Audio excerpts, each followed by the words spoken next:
Hello friends, ഞാനിന്ന് കരിമീൻ ഫ്രൈയുടെ recipe ആയിട്ടാണ് വന്നിട്ടുള്ളത്. അതിനായിട്ട് ഞാനിവിടെ 2 കരിമീൻ ക്ലീനാക്കി വരഞ്ഞ് വെള്ളമൊക്കെ ഡ്രെയിൻ ചെയ്ത് ഒരു ചട്ടിയിലോട്ട് ഇട്ടിട്ടുണ്ട്. ഒരു ചീനച്ചട്ടിയിലേക്ക് ഇട്ടിട്ടുണ്ട്. ഇനി ഇതിലേക്ക് നമുക്ക് മസാല പുരട്ടിയെടുക്കണം. അപ്പോൾ മസാല എങ്ങനെയാണ് റെഡിയാക്കുന്നതെന്ന് നമുക്ക് നോക്കാം. ഞാനൊരു മിക്സിയുടെ ചെറിയ ജാർ എടുത്തിട്ടുണ്ട്. അതിലേക്ക് 1 ടീസ്പൂണോളം മുളക് പൊടി,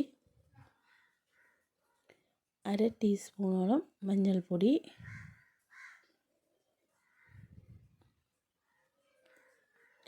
1/4 ടീസ്പൂണോളം പെരുംജീരകപ്പൊടി, 1/4 ടീസ്പൂൺ ഉപ്പ്,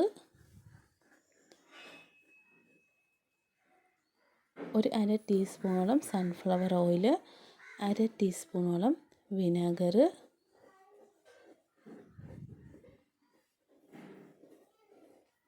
ഒരു പിടി തേങ്ങ, ഒരു തണ്ട് കറിവേപ്പില, 4 അല്ലി വെളുത്തുള്ളിയും ഒരു ചെറിയ കഷ്ണം ഇഞ്ചിയും, ഇതെല്ലാം കൂടി ഇട്ട് അല്പം വെള്ളം ഒഴിച്ച് നമുക്ക് നന്നായിട്ട് അരച്ചെടുക്കുക. നല്ല പേസ്റ്റായിട്ട് അരച്ചെടുക്കണം. ഇതായിപ്പോൾ ഞാൻ നല്ല പേസ്റ്റ് പരുവത്തിൽ അരച്ച് റെഡിയാക്കി കൊണ്ടുവന്നിട്ടുണ്ട്. ഒരു അല്പം കുരുമുളക് പൊടിയും കൂടെ നിങ്ങൾ ചേർത്തേക്കണം. ഞാൻ വീഡിയോ എടുക്കാൻ വിട്ടുപോയതാണ്. ഇനി നമുക്ക് നമ്മുടെ മീനിലേക്ക് ഇത് പുരട്ടി കൊടുക്കാം. കുറച്ച് ലൂസായിട്ട് തോന്നിയതുകൊണ്ട് ഞാൻ കുറച്ച് മുളക് പൊടി ഇട്ട് കൊടുത്തിട്ടുണ്ട്. അതുപോലെ തന്നെ ഉപ്പ് കുറച്ച് പോരായിരുന്നു, അതുകൊണ്ട് ഉപ്പും കൂടെ കുറച്ച് ഇട്ട് കൊടുത്തിട്ടുണ്ട്. ഇനി നമുക്ക് മീനിലേക്ക് നന്നായിട്ട് തേച്ച് പിടിപ്പിച്ച് ഒരു അരമണിക്കൂറോളം ഫ്രിഡ്ജിൽ വയ്ക്കാം.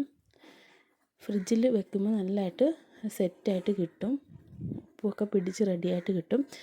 ഇപ്പോൾ അരമണിക്കൂറിന് ശേഷം ഞാൻ എടുത്തിട്ടുണ്ട്. ഇനി ഇത് നമുക്ക് ഫ്രൈ ആക്കി എടുക്കാം. അതിനായിട്ട് സ്റ്റൗ ഓൺ ചെയ്ത് ഒരു പാൻ വെച്ച് കൊടുത്തിട്ടുണ്ട്. പാൻ ചൂടാകുമ്പോൾ നമുക്ക് സൺഫ്ലവർ ഓയിൽ ഒഴിച്ച് കൊടുക്കാം. കോക്കനട്ട് ഓയിലാണെങ്കിലും കുഴപ്പമില്ല. ഞാനിപ്പോൾ സൺഫ്ലവർ ഓയിലാണ് എടുത്തിട്ടുള്ളത്. ഓയിൽ ചൂടായി വരുമ്പോൾ നമുക്ക് മീനിട്ട് ഫ്രൈ ആക്കി എടുക്കാം. ഹൈ ഫ്ലെയിമിൽ നമ്മൾ വെച്ച് കൊടുക്കരുത്, ഒരു മീഡിയം ഫ്ലെയിമിൽ വെച്ച് കൊടുക്കാവുള്ളൂ. പിന്നെ മല്ലിയിലയുടെ ഫ്ലേവറൊക്കെ ഇഷ്ടമുള്ളവരാണെങ്കിൽ ഇട്ട് കൊടുക്കാം, നല്ല ടേസ്റ്റാണ്. അപ്പോൾ എൻ്റെ കയ്യിലില്ലാതിരുന്നതുകൊണ്ടാണ് ഞാൻ ഇടാതിരുന്നത്. അപ്പോൾ നമുക്ക് മീനിട്ട് നന്നായിട്ട് ഫ്രൈ ആക്കി എടുക്കാം. ഞാനിപ്പോൾ ഒന്ന് തിരിച്ചിട്ട് കൊടുത്തിട്ടുണ്ട് മീൻ. ഇനി തിരിച്ചും മറിച്ചിട്ട് നമുക്ക് നന്നായിട്ട് ഫ്രൈ ആക്കി എടുക്കാം. ഇപ്പോൾ തിരിച്ച് മറിച്ചൊക്കെ നന്നായിട്ട് ഫ്രൈ ആക്കി എടുത്തിട്ടുണ്ട്. ഇതൊരു സെർവിങ് പ്ലേറ്റിലേക്ക് മാറ്റാം. വളരെ ടേസ്റ്റി ആയിട്ടുള്ളൊരു കരിമീൻ ഫ്രൈ ആണ്. എല്ലാവരും ഒന്ന് ട്രൈ ചെയ്ത് നോക്കണം. അടുത്തൊരു വീഡിയോ ആയിട്ട് വീണ്ടും കാണാം. ബൈ.